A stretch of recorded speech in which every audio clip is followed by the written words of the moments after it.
महाराज जी के साप्ताहिक कथा संस्करण में आप सभी भक्तों का स्वागत है। आशा करता हूँ आप लोग सभी अच्छे स्वास्थ्य में होंगे और अपना जीवन यापन अच्छी तरह से कर रहे होंगे। आज एक बड़ी विचित्र सी कहानी है। काफ़ी समय पहले की बात थी। महाराज जी कैंची आश्रम में बैठे हुए थे। सुबह सुबह का समय था। तभी उन्होंने देखा कि एक व्यक्ति जो है वो आश्रम में आ रहा है और उसने एक बंदूक, एक राइफल पकड़ रखी है। कोई बात नहीं, महाराज जी उसको, जैसे ही वो अंदर आता है महाराज जी उसको बुलाते हैं। दौड़ के महाराज जी के पास आता है, कहता है भाई ये क्या है तुम्हारे पास, ये क्या बंदूक लिए घूम रहे हो, दिखाओ मुझे दिखाओ। अब वो आदमी बंदूक देने से पहले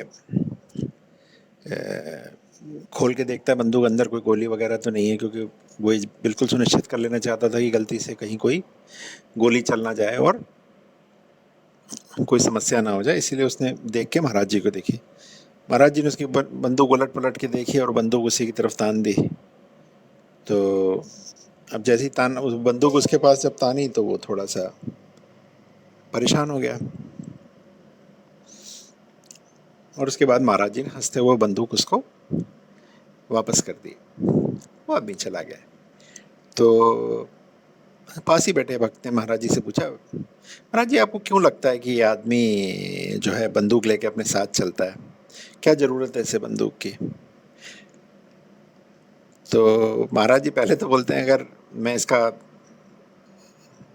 जवाब दूं तो वो एक मुझे नहीं पता। तो भक्त ने दोबारा पूछा तो महाराज जी बोले कि ये एक बहुत डरपोक व्यक्ति है, इसीलिए बंदूक अपने साथ लिए चलता है।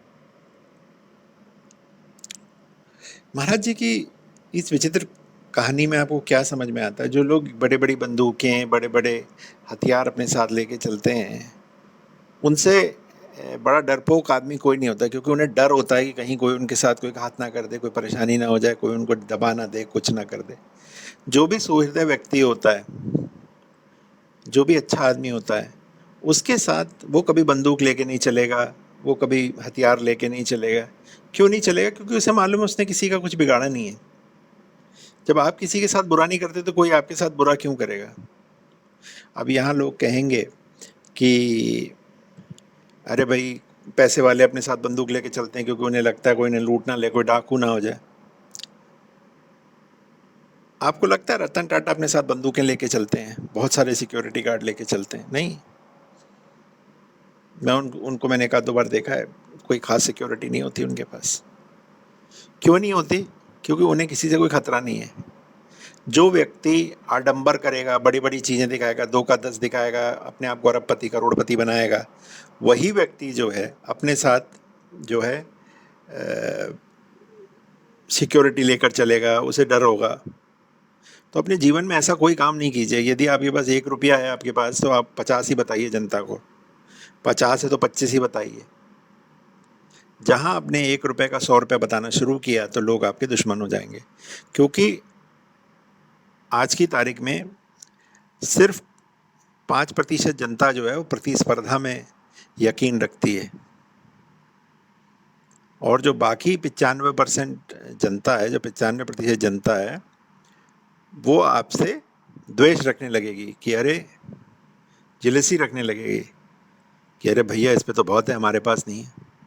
वो कभी पीछे मुड़ के नहीं देखेंगे कि उस चीज़ तक पहुंचने के लिए आपने कितनी मेहनत की है, कितनी रातें जाग कर काटी हैं, कितना मेहनत की है, कितना आपके परिवार ने उसके लिए बलिदान दिया है, तब आप एक वहाँ तक पहुँचते हैं।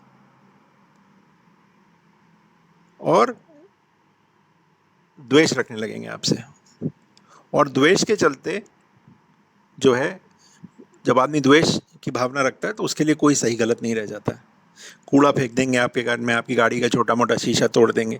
जब ये सब आपके साथ हो जाए तो आप लगेगी कि आपने आडंबरों का जो अपना स्तर है वो बहुत ऊपर कर रखा है। कुछ लोग होते हैं किसी ऊंची कुर्सी पे पहुंच जाते हैं, किसी बड़ी चीज़ पे पहुंच जाते हैं, तो आसपास के लोगों से बात करना छोड़ देते हैं। आसपास के लोगों से अपना किसी भी तरह का संपर्क नहीं। अरे ये तो गरीब आदमी है, अरे ये तो अमीर आदमी है। तो ये जब भावना आ जाती है तो आप समझ लीजिए कि आपको ये हथियार रख के चलने पड़ेगी, क्योंकि लोग आपके दुश्मन बन जाएंगे। मैं हमेशा से कहता आया हूँ कि यदि आपके आसपास कोई आदमी के घर में समस्या है, भले ही खुशी में मत जाइए, गम में जाइए, मदद कीजिए। और यदि आप मदद का जज्बा बनाए रखेंगे तो इस दुनिया में ना तो कोई आपसे द्वेष रखेगा, ना आपको कोई हथियार लेके चलना पड़ेगा, ना कुछ करना पड़ेगा, ना कभी आपके परिवार के साथ बुरा होगा। आजकल मैं बड़े यूट्यूब चैनल देखता हूँ जहाँ पर किसी अपराधी को महिमा मंडित किया जा रहा होता है और लोगों को बड़ा मज़ा आ रहा होता है कि अरे वो तो बहुत बड़ा, उसके पीछे 50 लोग घूम रहे हैं, बंदूक के लिए घूम रहे हैं, ये वो। उस आदमी को, उससे बड़ा डरपोक आदमी, उससे ज़्यादा भयभीत आदमी इस दुनिया में कोई नहीं है। उसे मालूम है कि उसने इतना बुरा कर रखा है जनता के साथ, ही कभी भी उसके साथ बुरा हो सकता है, और उसको रोल मॉडल बना के पूरी जनता घुमा रही है। वो जो रोल मॉडल उसने बना रखा है, उसे पूरी जनता उसी को घुमा रही है।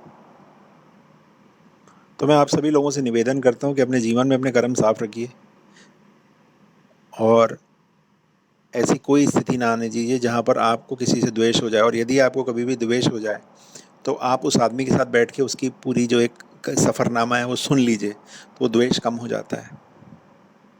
भाइयों में द्वेष है, बहनों में द्वेष है, पड़ोसियों में द्वेष है, कर्मचारी और सहकर्मी में द्वेष है। किस बात का द्वेष कि ये ऊपर कैसे चला गया, मैं नीचे कैसे आ गया।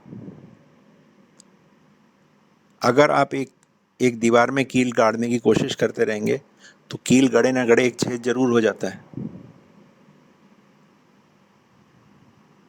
तो यदि आप अपने कर्मों में बिल्कुल मेहनत करेंगे बिना किसी के लाग लपेट से, तो आप भी वहाँ पहुँच सकते हैं। लोग रोकेंगे आपको जब आप मेहनत कर रहे हो, लोग कह रहे हैं यार इतनी मेहनत क्यों करते हो, जल जाओगे धूप में। जब आदमी धूप में जलता है ना, तभी सिका हुआ होता है, तभी सीखता हो। हम अपना खाना क्यों पकाते हैं? हम अपना खाना इसलिए पकाते हैं कि उसके अंदर जो भी किसी भी तरह के कीटाणु हो वो ख़त्म हो जाए। प्राइमरी रीज़न यही है। उसी तरह जो आदमी धूप में जल के मेहनत करेगा तो उसके अंदर जितने भी उल्टे सीधे कीटाणु होंगे ना, द्वेष, ये वो, लोभ, मद, मोह, सब निकल जाएंगे। इसलिए मेहनती आदमी जो होता है वो आप बड़ा सुलझा हुआ होता है, ज़्यादा बकवास में यकीन नहीं रखता। जो मुटियारे हैं घर पे बैठे हुए मोटे हो चुके हैं, काम धाम करते नहीं हैं, इधर उधर की बातें बनाते हैं, उन्हीं के अंदर ये सारी भावनाएं होती हैं। खाली दिमाग शैतान का घर होता है। क्यों कहा जाता है ऐसा?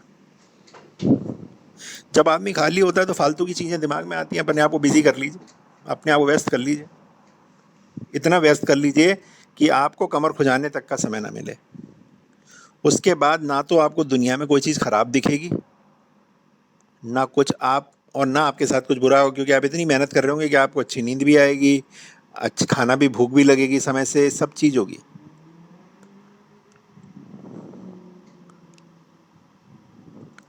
तो इन सारी बातों का ध्यान रखिए और इसी के साथ आज का कथा संस्करण समाप्त करते हैं। धन्यवाद।